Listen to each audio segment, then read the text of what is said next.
Ya, Assalamualaikum warahmatullahi wabarakatuh. Pada kesempatan kali ini saya akan melanjutkan pembahasan soal tryout ujian Kabupaten Tahap 1 khususnya Kabupaten Sleman ya.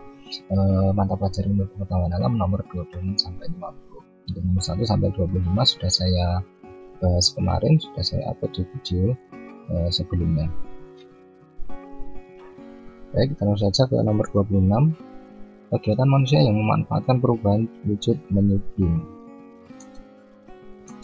ya. Menyublim itu adalah perubahan wujud dari padat menjadi gas. Jadi yang awalnya keras atau berwujud padat menjadi gas yang seakan gas kan ya, tidak terlihat gitu ya, kayak hilang. Kita lihat jawabannya pembuatan es mampu. Pembuatan es ini maksudnya membeku, jadi bukan memasak air sampai mendidih dari cair menjadi gas, itu namanya menguap. Ini juga bukan. Kegiatan membatik dengan malam. Malam atau lilin yang digunakan membatik itu digoreng atau dipanaskan akan meleleh, berarti padat menjadi cair, namanya cair, berarti bukan ini.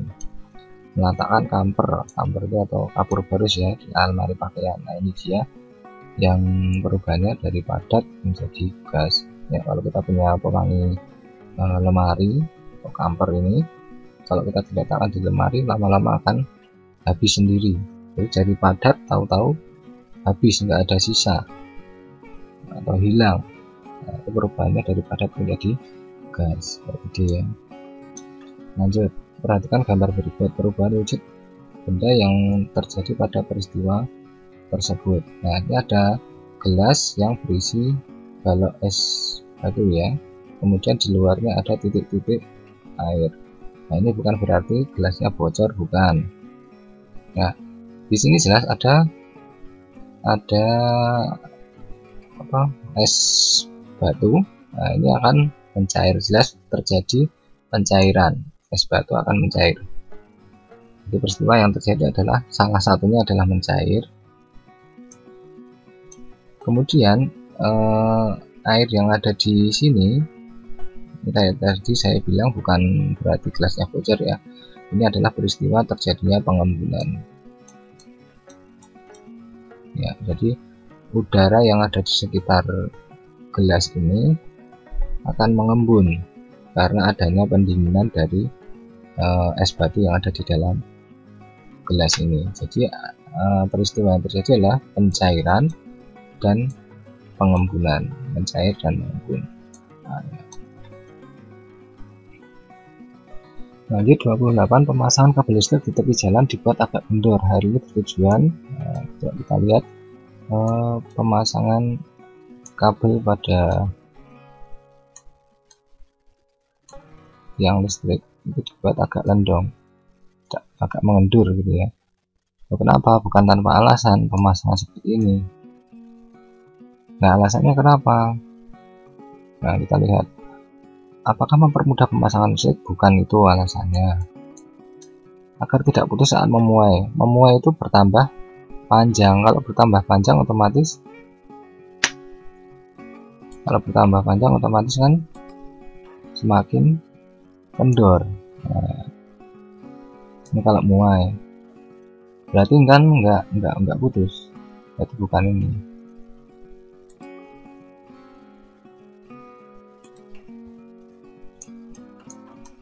Agar tidak putus saat menyusut di malam hari ya. Peristiwa menyusut itu menjadi lebih pendek ya, dan terjadi biasanya karena udara yang suhu yang lebih dingin. Nah, ketika malam hari akan menjadi lebih pendek. Nah, ini alasannya. Kita lihat yang di agar tidak putus saat di arus listrik mengalir, bukan ini. Arus listrik tidak akan mengakibatkan kabel putus. Ya, ini ya. Jadi agar tidak putus ketika menyusut. Bayangkan kalau kabel itu dipasangnya tidak kendor. posisi siang hari seperti ini. Nanti ketika menyusut dia akan bertambah pendek, otomatis kayak tarik menarik ya, sehingga bisa menyebabkan putus. Itulah mengapa kabel listrik itu dipasangnya agak kendor, biar nanti kalau malam hari tidak putus kalau menyusut. Kalau dipasang rentang seperti ini, nanti ketika menyusut bisa putus ya, hati-hati. Lanjut ke nomor berikutnya. Perhatikan tabel berikut. Cara perpindahan panas yang sama dengan peristiwa tersebut yang sama, mana yang sama antar 1, 2, 3, 4, 5. Perpindahan panasnya antara radiasi konveksi dan konduksi ya. Menjemur padi pada siang hari, padi terkena sinar matahari, itu terjadi radiasi, perpindahan panas tanpa perantara dari sinar matahari. Udara dingin saat di bawah AC dalam ruangan akan membuat udara itu berputar atau ada semacam perputaran gitu ya. Berarti ini adalah konveksi. Saya kode KV. Tusuk sate dari jeruji besi terasa panas saat dipegang. Ini perpindahan panas melalui zat padat ya, melalui jeruji besi. Nah, ini adalah konduksi.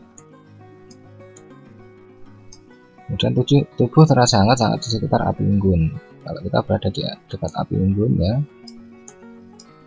terjadi peristiwa pancaran panas dari api unggun. Ini sama kayak matahari ya, terjadinya radiasi. Terjadinya angin darat dan angin laut, ini jelas ya, angin darat dan angin laut itu terjadi perputaran panas. Nah, ini adalah konveksi. Nah, dari yang sudah kita ketahui ini, kita cocokkan dengan jawabannya. 1 dan 2 apakah sama? Salah. 1 dan 4 sama ya, radiasi semua. 2 dan 3 beda, konduksi. 3 dan 5 konduksi konveksi, salah. Nah, sudah tahu jawabannya. Oke. 30 Rina melakukan percobaan melelehkan coklat dengan menggunakan 4 wadah. Wadah yang digunakan terbuat dari bahan yang berbeda, namun bentuk, ukuran, dan nyala api sama. Itu dengan nyala api yang sama ya, dan ukuran yang sama, bentuknya juga sama. Tiap wadah membutuhkan waktu berbeda-beda, jadi ada yang meleleh duluan, ada yang meleleh akhir. Dari percobaan diperoleh data sebagai berikut. Tembaga hanya butuh 5 menit untuk melelehkan. Perak membutuhkan 3 menit, kaca membutuhkan 20 menit, aluminium 7 menit. Berdasarkan percobaan tersebut, kesimpulan yang tepat adalah, intinya dalam ini pelelehan ini, zat yang paling bagus mengantarkan panas adalah zat yang paling singkat dapat melelehkan, yang punya waktu lebih sedikit. Jadi kita urutkan ya, perak ini 3 menit, berarti ini yang paling bagus untuk mengantarkan panas. Kemudian disusul oleh tembaga, kemudian aluminium, kemudian kaca yang paling buruk mengantarkan panas. Oke, kita lihat jawabannya. Kaca mengantarkan panas lebih baik dari perak. Kaca lebih baik dari perak, salah, karena kaca yang paling buruk. Aluminium mengantarkan panas lebih baik dari tembaga. Aluminium lebih baik kah? Tidak, karena aluminium butuh waktu 7 menit, sedangkan tembaga hanya 5 menit. Perak mengantarkan panas lebih baik dari kaca. Perak lebih baik dari kaca. Perak 3 menit, kaca 20 menit. Nah, ini dia. Kita lihat yang ini, kaca mengantarkan panas lebih baik dari aluminium. Salah ya, kaca 20 menit, aluminium hanya 7 menit. Salah. Berarti ini yang C. Alat musik berikut yang dibunyikan dengan cara digesek ya. Jadi membunyikannya dengan cara gesek-gesek. Harpa itu dipetik, rebab gesek, gitar dipetik.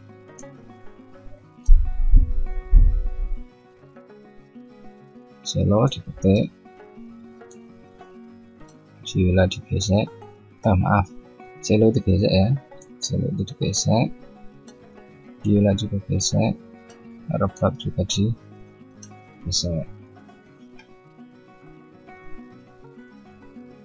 Kalau kecapi itu dipetik, selo digesek, sasando dipetik,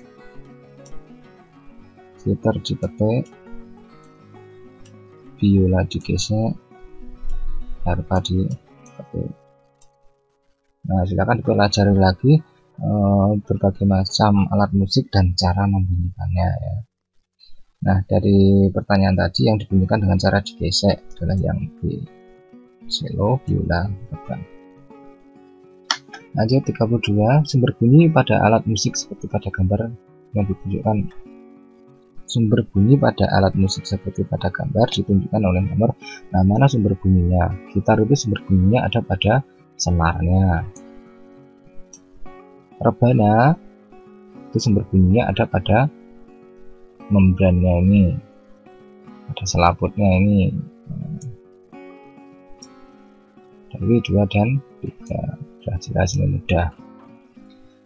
33, jika botol kaca ditiup, urutan bunyi yang terendah ke tertinggi dari percobaan tersebut adalah, nah, semakin banyak ruangan udaranya, suara yang dihasilkan akan semakin rendah.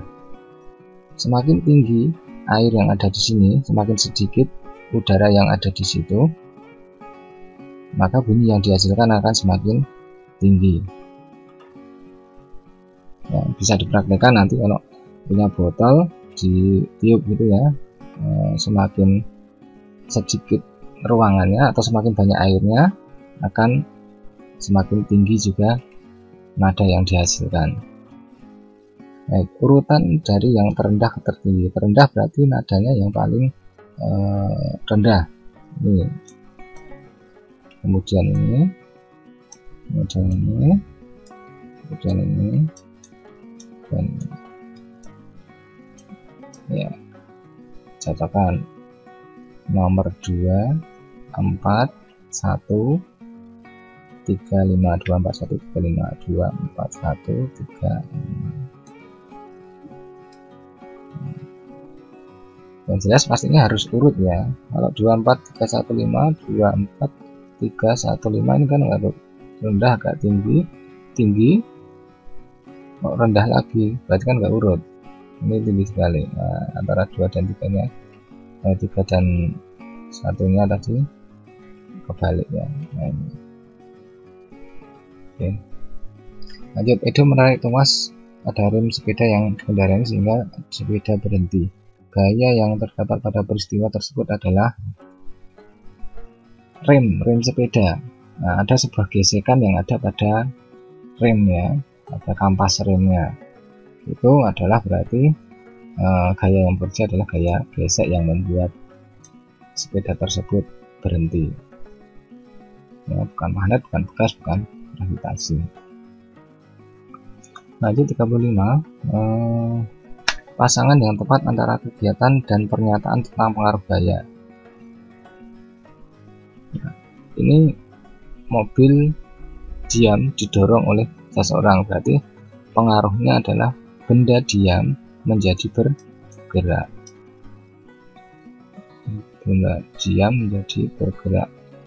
Ini ya, L ya, 1 dengan L. Ini adalah pembuatan gerabah ya, dari tanah liat, awalnya tidak berbentuk kemudian dibentuk vas atau kendi, berarti dapat mengubah bentuk benda, dimana bentuk benda M ya. Kemudian ini arah bolanya kan dipantul-pantulkan, arahnya ke atas, dipamplek, dia akan arahnya berubah ke bawah, pantul lagi, pamplek lagi, jadi arahnya kan berubah-ubah ke atas, ke bawah, ke atas, bawah. Jadi ini adalah mengubah arah gerak benda C. Kemudian ini peristiwanya adalah seorang anak yang mengendarai sepeda, kemudian ada ayam di depannya, ayam atau kucing, ayam kayaknya. Nah, ini sehingga dia ngerem, dia berhenti, tidak menabrak ya. Maka ini mengubah benda bergerak menjadi diam K. Nah, tinggal dicocokkan saja. 1M betul enggak? Salah, wis jelas orek aja. 2J salah juga. 3L salah juga, harusnya 3 dengan J ya. 4K oke, 3J oke ya, ini jawabannya.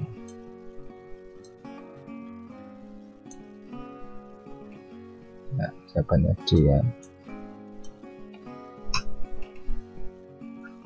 Lanjut, hubungan antara gaya dan gerak pada gambar tersebut. Seorang anak yang sedang bermain panahan ya.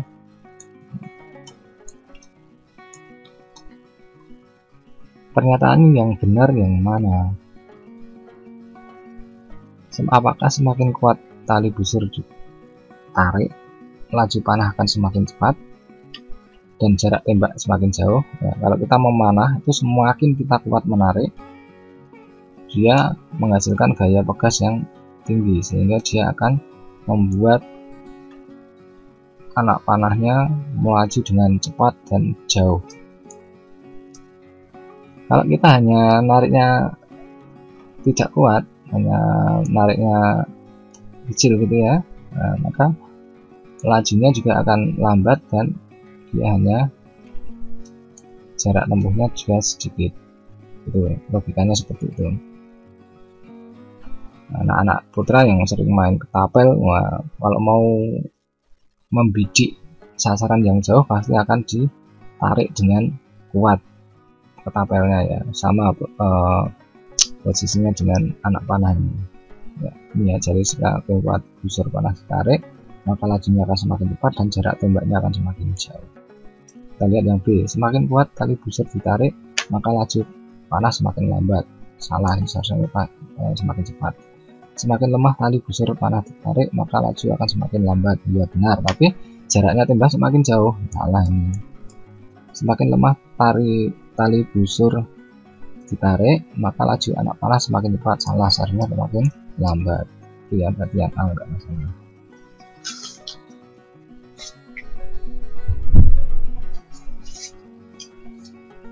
Kita lanjut nomor 37. Pensil tampak seperti pada gambar. Nah, pensilnya terlihat patah ya, terlihat dari luar. Gelasnya gelas kaca. Kalau gelas plastik yang gelap mungkin nggak kelihatan. Nah, di sini ada juga kelihatannya mata kita tertipu dengan seakan-akan pensilnya bengkok atau patah ya. Nah, peristiwa tersebut menggambarkan apa? Cahaya merambat lurus dan menembus benda bening? Enggak ya, ini bukan cahaya merambat lurus. Biasanya kalau cahaya merambat lurus itu yang center dinyalakan itu ya.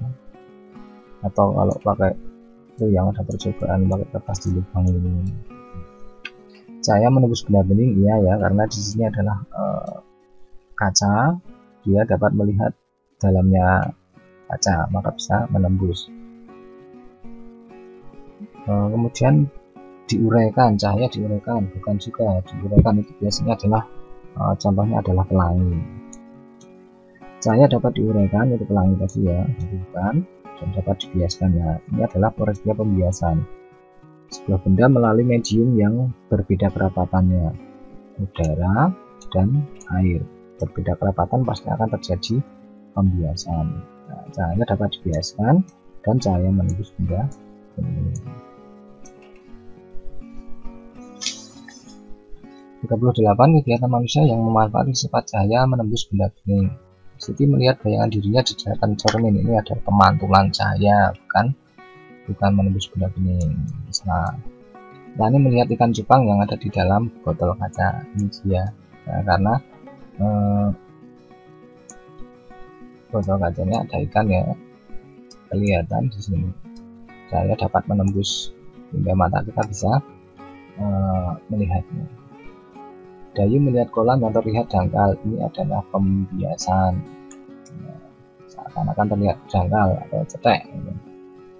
Sedotan minuman terlihat patah. Ini juga pembiasan. Jadi yang jawabannya adalah D. Lanjut, saat Benny belajar di malam hari, listrik rumah Benny padam. ingat ya, listriknya padam, berarti nggak ada listrik. Ini menyalakan lampu darurat. Lampu darurat biasanya memakai baterai atau memakai aki ya, atau pakai power bank kalau zaman sekarang.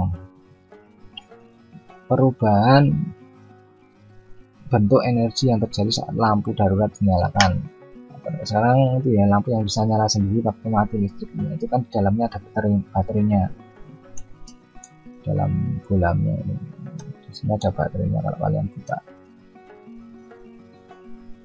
Nah, ini akan menyala sendiri karena punya baterai. Kalau listriknya putus atau listriknya mati. Nah, perubahan listrik yang terjadi adalah di sini ada baterai, berarti kimia, kemudian menjadi listrik, kemudian menghasilkan cahaya. Kimia, listrik, cahaya.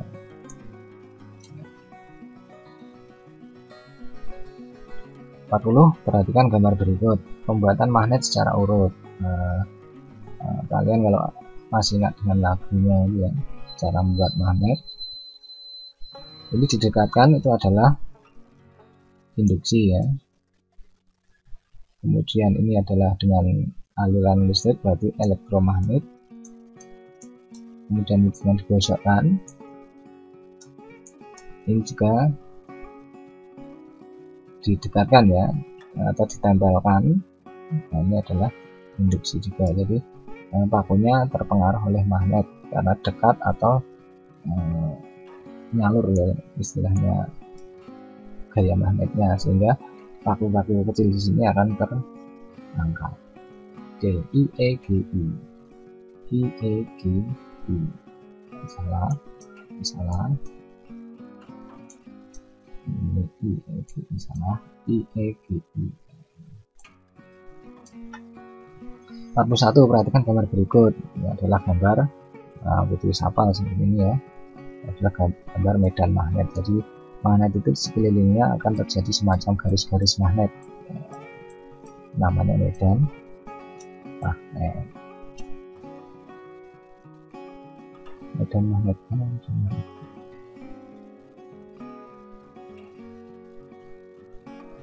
ya. Jadi daerah sekitar magnet dipengaruhi oleh gaya magnet.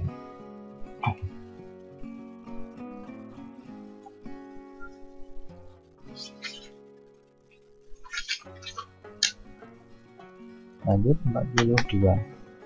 Tagihan listrik Pak Budi membengkak setiap bulannya. Cara yang dapat dilakukan Pak Budi untuk mengurangi hal tersebut adalah,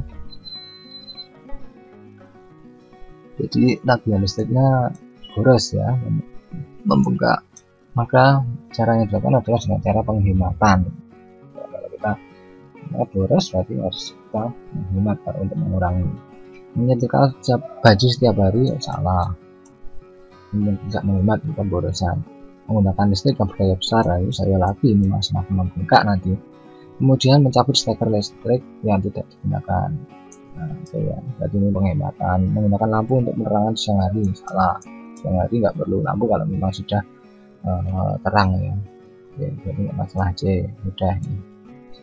Kemudian yang 43, pernyataan yang benar tentang saklar dan lampu yang pada aliran rangkaian listrik berikut ini. Nah, kita perhatikan dulu di sini saklarnya ada berada di sini dan di sini. Otomatis nanti kalau saklar itu yang dipengaruhi hanya lampu 2 dan 4. Ya, yang terpengaruh oleh saklar adalah 2 dan 4. Soal ini kan pengaruhnya dengan saklar. Kita eliminasi dulu jawabannya. Jadi untuk lampu 1, lampu 5, lampu 3 ini tidak peduli dengan saklar mau dibuka ataupun ditutup. Dibuka berarti dinyalakan ya, karena di sini sudah punya arus sendiri, tidak terpengaruh dengan saklar, ya kan? Nah, kayak aliran air, kalau di sini ada saluran sendiri enggak masalah, sini mau ditutup mau dibuka enggak masalah. Berarti L1, L5, L3 pasti harus menyala. 135 ya, 135 harus menyala semua. Kita lihat saja, menyala, padam, 1 jelas salah ini.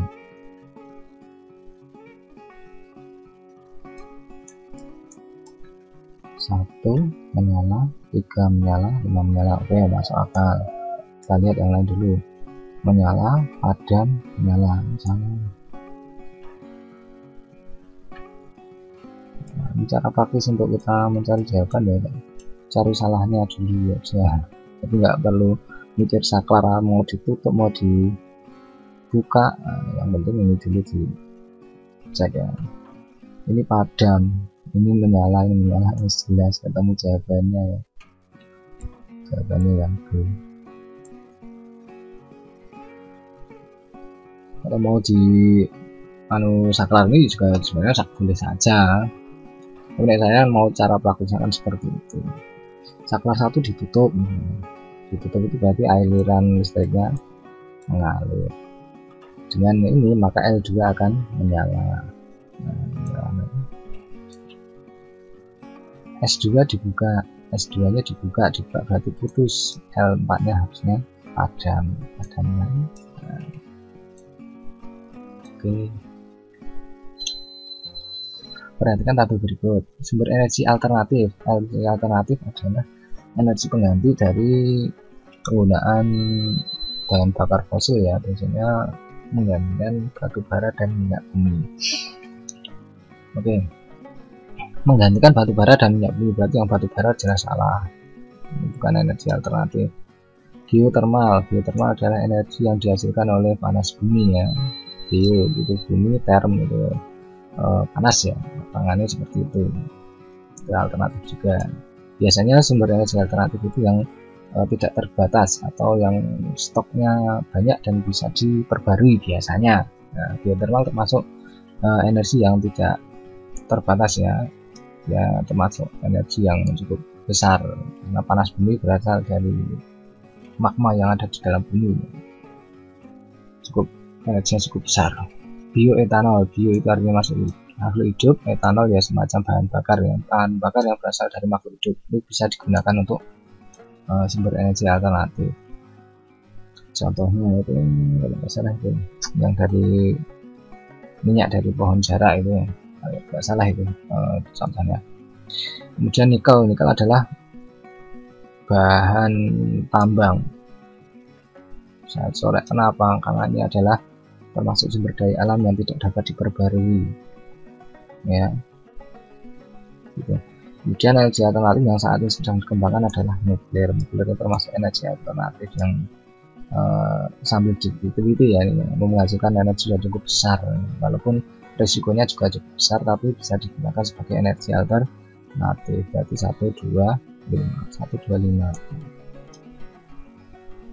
45. Berdasarkan gambar tersebut, planet yang ditentukan oleh 2, 4, 6. Tanda dulu mana 2, 4, 6 ya, harus urut ya. Nah, kita orek-orek dulu aja. Mataharinya mana? Golek dulu mataharinya. Oh, di sini. Nah, ingat lagunya Merkurius, Venus, Bumi, dan Mars.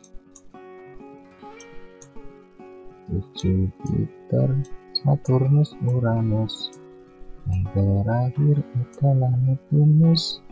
Itu planet-planet tata surya kita. Nah, kamu dong. Duanya adalah Uranus. Terus kamu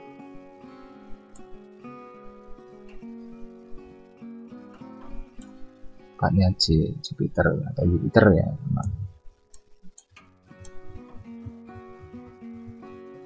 Namanya bumi. Oh, ada 8-nya ya. Ini 8-nya lihat. 6-nya adalah bumi. 8-nya Merkurius. Oke. 46. Posisi matahari, bumi, dan bulan saat terjadinya gerhana bulan total. Ya, perlu diingat gerhana bulan adalah posisi buminya berada di tengah. Ya, berada di tengah dan pada garis lurus karena terjadi total.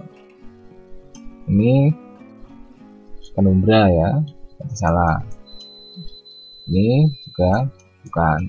Ini gerhana bulan sebagian. Ini, nah ini total.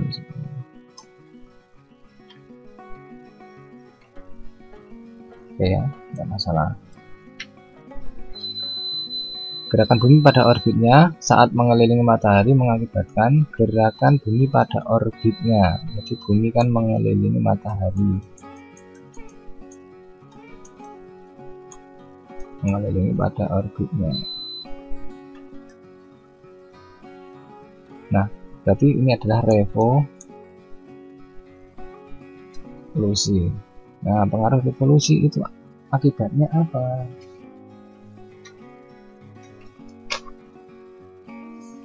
Ya, salah satunya adalah terjadinya gerak semu tahunan ya, atau matahari itu seolah-olah muncul atau terbitnya di sebelah utara khatulistiwa maupun di selatan khatulistiwa. Kalau matahari seolah-olah bergerak dari timur ke barat itu adalah akibat dari rotasi. Berarti terjadinya perbedaan waktu di bumi, misalnya Jakarta dengan Papua itu kan terselisih 2 jam, dengan Eropa mungkin terselisih 12 jam. Nah, itu akibat dari rotasi juga. Terjadinya siang dan malam jelas karena rotasi juga. Ya, jadi yang tepat adalah yang dari rotasi. Ya, kemudian nomor 48, prediksi peristiwa yang terjadi apabila daur air yang diberikan oleh nomor 2 terganggu ya, pada waktu pembentukan awannya terganggu karena curah hujan yang panas dan ekstrim. Apa yang terjadi? Ini evaporasi ya, penguapan itu evaporasi. Kemudian jadi awan itu kondensasi. Air jatuh ke bumi itu presipitasi. Air masuk ke tanah infiltrasi. Ya, istilah-istilahnya ya. Kalau 2 terganggu, maka yang terjadi adalah apakah curah hujan menurun akibat terganggunya proses pengembangan? Oke ya, masuk akal ya. Tandai dulu.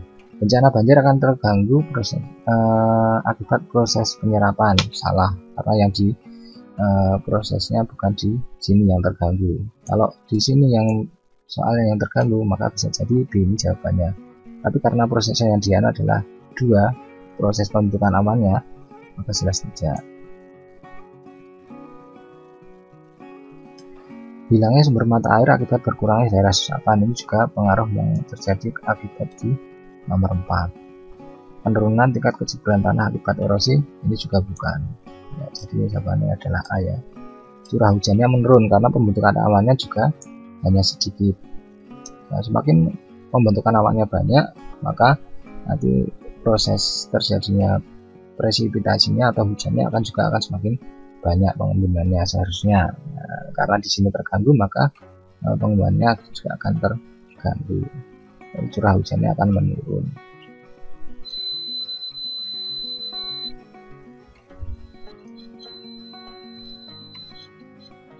Nomor 49, manfaat daun suci bagi manusia.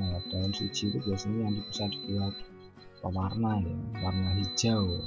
Kalau kita buat klepon, itu yang bisa menggunakan daun suci ini untuk membuat warnanya menjadi hijau. Ya, jadi fungsinya adalah sebagai pewarna.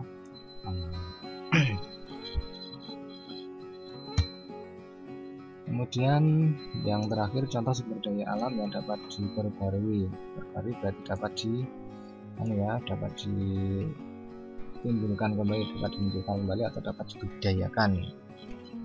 Biasanya yang dapat diperbarui adalah yang berasal dari sumber daya alam yang kekal, tanah, air, udara. Kalau dari makhluk hidup ya berarti dari tumbuhan maupun dari hewan. Nah, kita lihat terpentin itu apa toh? Nah, ini berasal dari mana toh? Ini berasal dari getah karet. Berarti dari tumbuhan, bisa dibudidayakan. Emas itu merupakan barang tambang yang tidak dapat diperbarui. Sudah salah ya. Minyak bumi juga tidak. Ini berasal memang dari hewan ya, tapi kan hewan yang sudah mati jutaan tahun yang lalu. Kalau hanya matinya beberapa tahun itu nggak bakalan jadi minyak bumi. Jadi ini akan sangat sulit untuk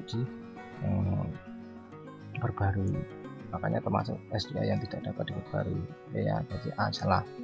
Minyak kelapa sawit, nah ini berasal dari tumbuhan, dari kelapa sawit ya. Terpentin tadi adalah dari karet ya, dari tumbuhan. Kopra itu adalah hasil olahan dari kelapa ya, ini dapat diperbarui juga dari kelapa, dari tumbuhan. Grafit tidak dapat, minyak sawit bisa, rotan bisa. Grafitnya yang salah, grafit itu yang bisa digunakan untuk apa ya, pensil itu ya, salah satunya ya, itu adalah dari bahan tambang. Oke, ini salah. Pinus oke, tapi belerang tidak, karena ini merupakan bahan tambang yang tidak dapat diperbarui. Batubara juga tidak. Oke, ketemu jawabannya B. Oke, sekian dulu pembahasan yang saya lakukan. Semoga bermanfaat. Banyak kesalahan atau kekurangan mohon maaf. Silahkan cari di referensi yang lain kalau misalnya ada keraguan-raguan. Oke, gitu aja. Terima kasih. Assalamualaikum warahmatullahi wabarakatuh.